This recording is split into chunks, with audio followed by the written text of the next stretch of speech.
Hi everyone, আজকে আপনাদের সাথে আমি শেয়ার করতে যাচ্ছি আমার এই খাওয়া দাওয়ার রেসিপি। তো আজকে আমাদের বাসায় মেহমান আসবে, তো তাদের জন্য আমি কি কি রেডি করলাম তো দেখেন, শুরু করা যাক। প্রথম রয়েছে ভাত।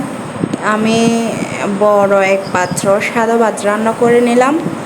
ঝরঝরে হয়েছে ভাতগুলো, সুন্দর। তারপর হচ্ছে এখানে ভাজি করে নিলাম 2-3টা সবজি দিয়ে, বরবটি, আলু, পটল এগুলা দিয়ে একটা আমি সবজি বানাই নিলাম।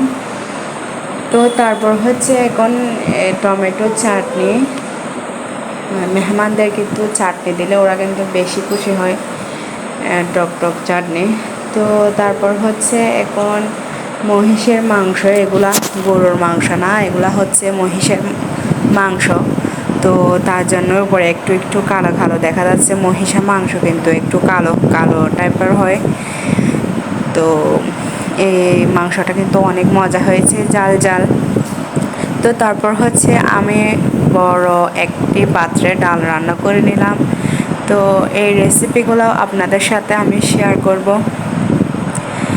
তো এখন হচ্ছে চিকেন ফ্রাই রেসিপিটাও আমার চ্যানেলে আমি দিব, আপনারা যদি বলেন। তো তারপর হচ্ছে আমি আর ডিম আর হচ্ছে মাছ, তো এই দুটোটাও আমি ফ্রাই করে নিলাম। তো গাইস, ভালো থাকবেন, কেমন হয়েছে জানাবেন রান্নাগুলা। Okay guys, tata.